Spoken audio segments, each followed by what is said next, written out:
What's the story, Morning Glory? What's the word, Hummingbird? Thank you so much for clicking on my channel and for joining me for this very quick review of Love is Blind Season 3. So I just wanted to go through it really quick, not go seriously in depth with it, but I felt like talking about it, and that's why I have a YouTube channel so I can talk about things. So as far as the production of the show, no issue there. No problem with Nick, no problem with Vanessa Lachey. They're all fine. The production of the show, how the show moved, whatever, no issues. Now let's get into the couples. As far as Alexa and Brennan. So Alexa and Brennan, they were like an enigma to me because it was like, when you look at them, like on paper, this really wouldn't work, but somehow it did. And after they saw each other, when they came out of the pods, I was like, it constantly like on pins and needles with Alexa and Brennan because I felt like they were going to break up at any minute. And the reason why that I felt that way was because I did not think that they were each other's type. And so I was so worried that at some point that they were going to end up breaking up. And like for sure, I thought that on their wedding day, one of them was going to say, I don't. So the fact that they made it to the altar was surprising to me, and the fact that they both said I do was even more surprising to me. Like I said, I didn't think that they fit each other's type. I thought maybe with Brennan he was expecting, like I would see Brennan with someone who was extremely small and petite and doll like and blonde and big blue eyes and used to be a cheerleader. That's the kind of girl that I saw Brennan with. And with Alexa, I saw her with a guy that was more like with a personality that matched her personality because she is a firecracker. She is very extroverted. She's a whole lot of fun. She's a bag of energy. She has no issues with cussing like a sailor. She's just like, just fire, just like a little firecracker, right?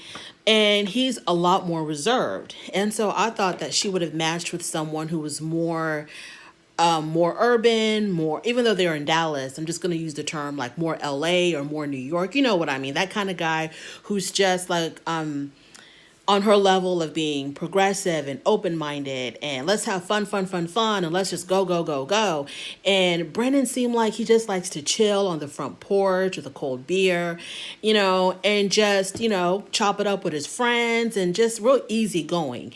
So I didn't think their personalities really matched. Now, both of them were very attractive people, but I just didn't think that their personalities meshed. And I thought even physically they would have gone with a different type. Like I thought Alexa would have wanted somebody, like maybe more ethnic, either someone who is Jewish like her or Latin or African American, but she was fine with her country boy. She was okay with her country boy, and he was fine with beautiful, sexy Alexa. I thought Alexa was so pretty. I thought she had those sexy bedroom eyes. I thought she was like a full package. Also, I thought she was smart as hell. So when they ended up saying yes, I was so happy because I liked them individually. I was just worried if they would fit as a couple. So when they said yes at the altar, I was like, oh my God, I'm happy. Yes, this is good because I like them both. I do like them both. It even seemed like they probably had different, even though it really doesn't matter. And opposites can attract and all that. It seemed like maybe they even had very different political leanings. I can see her being a whole lot more liberal. I can see him being a little bit more conservative, but he seemed like the kind of guy who was willing to learn and who was willing to see things from, another person's point of view. Like the way that he had accepted her faith. He was okay with that. Like he wore the yarmulke to the wedding and he wanted to learn more about it. I thought that was just so awesome. So I was really happy that Alexa and Brandon said yes at the altar, and then at the reunion coming to find out that they were still together. And as far as I know, they should still be together up until now. So I'm definitely rooting for Alexa and Brennan. Then we go on to Raven and Sky. So Raven and Sky in the pods, Bartise and Raven had a connection, and it was pretty strong. And I think it was strong up until Bartise was pouring his heart out one day, saying something about his childhood, something that occurred when he was a kid with his parents. I don't know if it was his parents breaking up or his parents had a fight or something. Just pouring out his heart about this incident that happened when he was a kid. And Raven was on the other side of the pod exercising, and he could tell that she was exercising. Like, she really wasn't paying attention, and she wasn't really giving any kind of responses. As he's talking, she would just be like, oh, okay, yeah. She really wasn't engaging in the conversation. And so I think that was when Bartise had made up his mind, because he was also stuck between Raven and Nancy. And I think that's when he made up his mind that he was going to go with Nancy, because, that was like hella rude the way she was reacting to him when he was telling her this heartfelt story. So maybe she saw something in Bartise even early on that we didn't quite see at that moment. And that's why she really didn't care about what the hell he was talking about. So, she ends up being wooed by SK, who was from Nigeria, a student, really polite, really just a very sweet guy. So they end up getting together, and them also is kind of like on pins and needles with them as well, because I felt like Raven kind of carried herself at kind of like, and I don't mean this in a rude way, but she kind of carried herself kind of like a snob. Like she saw herself as, oh yeah, I know I'm pretty. I know I'm hot. I know I got it going on. Like that's how she presented herself. Whether she's like that or not, I don't know, but that's how she presented herself to me. And so SK seemed really down to earth. Just really mellow, chill. And I didn't know. I mean, I thought he was going to go for her anyway, because she's very attractive, and I think in my mind with guys, as long as a girl is hot, they could put up with anything. But I didn't think that he was enough for her. Even her friends were like, absolutely hell no to their match. Her friends were like, this is not for Raven. This is not Raven's type at all. Because Raven seems like she goes for the guys who are like the center of attention, who are like the life of the party, kind of like a Bartise. And Bartise even said, when me and Raven, if we were to walk into a room together, we'd be the ones that everybody would be looking at. So aesthetically, Bartise and Raven went really well together, but obviously personality-wise, no. So Raven and SK, I was so unsure about it. I didn't think Raven was really in it like that, really into him like that. I thought that Raven was gonna stay with him and stick it through to the end just to stay on the show. Like she didn't want to be eliminated from the show. So I felt like, oh, she's just here just to make it to the end. And I thought that with SK, like I said, that he was going to stick with her. As long as she was sticking with him, he was going to stick with her because she was, very attractive. So at the altar, he was the first one to give his decision, and he said, I don't. And I was shocked. And then Raven, when she went back into the bridal suite after she was rejected, she was crying. And I was like, girl, where are these emotions coming from? Because throughout the whole season, you weren't really like showing a lot of emotion, because she was very kind of closed off a little bit. She was very like she had a wall up. Like she really wasn't open and receptive.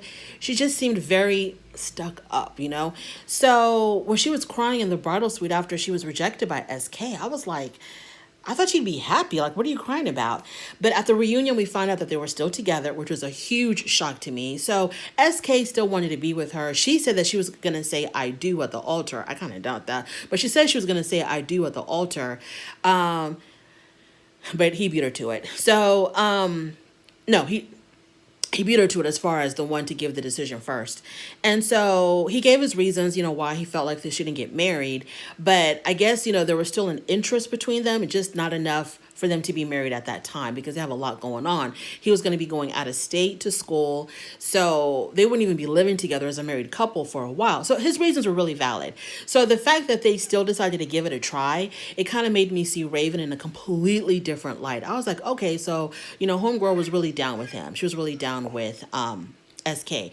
And as far as I know, they're still together. So that was really sweet. Nancy and Bartise. Hell no. Nancy, girl, what is wrong with you? I felt like you can see a joker like Bartise coming from a mile away. I felt like Raven saw that there was something about Bartise that really wasn't genuine. So, and that was through the damn pods. And I'm like, girl, you saw this man in real life. You went out with him. You're living with him. And you couldn't see that he was running game, especially when Bartise told her up front, hey, I find somebody else more attractive than you. Like, I would have been like, okay, chunk the deuce and I'm out. I'm not going to stick around and be embarrassed. You know, you only got to tell me one time that you're not attracted to me. One time. Bartise told her a plethora of times that he wasn't attracted to her. And she still stayed. And I was like, Nancy, you're a glutton for punishment, girl. And so when she took him home to meet her family, her brother, her short little brother, he was not, he was like, I do not see her for no damn Bartise. And he tried to tell Nancy, tried to tell the mother, tried to tell everybody. Nobody want to listen to him. And the day of the altar, day of the wedding at the altar, she got declined. She got rejected. Yeah. And I was like, Nancy, you are a little bit older than him. I'm assuming a little bit more mature than him. I'm like, girl, you're so smart in business and whatever the hell she got going on as far as her career and her real estate portfolios and all this other stuff. But you couldn't see a joker like Bartise playing you? Girl. Absolutely embarrassing. And then after that, at the reunion, it came out that Bartise was on a yacht and he was canoodling with some blonde a day after their wedding. He had already moved on to a whole nother chick. And Nancy was at that damn reunion giving, what's his name, Cole, a lot of heat. A lot of heat for how he treated Zeneb. But I'm like, girl, where's that energy for Bartise? Bartise played you on national television and you're just like... Anyways, moving on. So that was a whole joke. And then Bartise would actually say on camera, yeah, I'm not that attracted to her. I have no interest in, being with her intimately. Like, Nancy, how did you feel when you saw that on the playback? That he was even talking about, I'm not even physically into her. She's not my type. Oh, anyways, Nancy, you fell into that. Zeneb and Cole. Zeneb just wanted her a little plaything. That's all that was. Zeneb saw that Cole was a little cutie patootie. She wanted to have her little fun with him. She knew that it wasn't going to go anywhere. I don't think that for a minute Zeneb thought that she had a future with Cole. At the altar, she gave her little spiel, embarrassed the hell out of him. Then at the reunion, her little spiel about how, I deserve better and, you're really mean to me, you're horrible to me. And then at the reunion, she gives us all the details about how bad Cole was treating her, like watching her food intake, and she's not even fat, watching her food intake, critiquing how much food she ate and what she ate, to the point where the girl says she stopped eating. Excuse me? Are you telling me a fool like Cole would make you stop eating? Zeneb. She said that Cole made her stop because she was so self-conscious about her body and what she ate and all this other stuff. He put her through it. And then he completely denied it. He absolutely denied it. There was a lot of things that came out at the reunion that she said that he did that he absolutely denied. And it's kind of like, who's telling the truth and who's lying? I had a tendency to believe Zeneb in a lot of those situations. I think with the food thing, I believed her, that he probably was very critical of what she ate and how much she ate. I think also, she also talked about how for the bachelor party, she said that word got out that after the bachelor party, he hooked up with a female, not hooked up, but he was flirting with another woman. He denied it. I believe Zeneb. I believe that he did definitely do that. I do believe that. And every time Cole would deny any of her accusations, he would be like, what are you talking about? I didn't do that. What? And it reminded me of like when you lie to your parents and your parents find out that you're lying and you put on this really dramatic show. Like you just overdo the dramatics. You're like, I didn't do that. I would never do that. That's what it reminded me of. So Zeneb and Cole, absolutely not. Colleen and Matt. I think Colleen is in a relationship with someone who is not willing to let her go. I think that Colleen doesn't know any better, doesn't understand that she's probably in... Matt, not, did I say Colleen and Cole? I mean Colleen and Matt. Matt came across to me as very like... He guilted her into staying with him. I don't know how to say it. He just seemed a little bit overly aggressive. He seemed like a little bit much. Especially when he found out that Cole had tried to approach Colleen and told Colleen, hey, you're really my type and I'm more attracted to you. And Colleen had told Cole, yeah, in the real world, I would go for a guy like you. And then that got back to Matt. I think she ended up confessing to Matt, and Matt like lost his mind. Matt seems like the kind of guy who is very insecure in his relationships because he was burned once by his ex fiance or whatever the hell she was to him. He seemed like he's extremely insecure. And so the whole thing with Colleen, it just seems like she was in this relationship because she didn't want to hurt his feelings. Like she doesn't really know who she is as a woman yet. And so she like stays with him or stayed with him just because she didn't want to hurt his feelings. I'm kind of worried about Colleen and Matt, but they're still together as far as I know. So yeah, it was a good season. I really did enjoy it. I really do have to go, so I'll talk to you later. Thanks.